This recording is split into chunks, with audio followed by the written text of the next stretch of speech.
Un falso storico, la Valle dei Templi, tra i palazzi della città di Agrigento.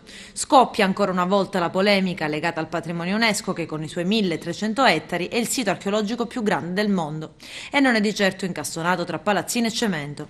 La foto, lontana dalla realtà, è stata pubblicata su un noto quotidiano. Si è gridato allo scandalo sui social, la foto ha avuto centinaia di condivisioni e la pagina del quotidiano è stata presa d'assalto. Togliete subito quella foto, hanno scritto gli agrigentini, non rappresenta la verità. Sui social l'appello anche al sindaco di Agrigento Lillo Firetto, si legge: faccia qualcosa, questa foto non ci rende onore. Gli agrigentini all'indomani della disfatta di Agrigento 2020 non nascondono la loro delusione.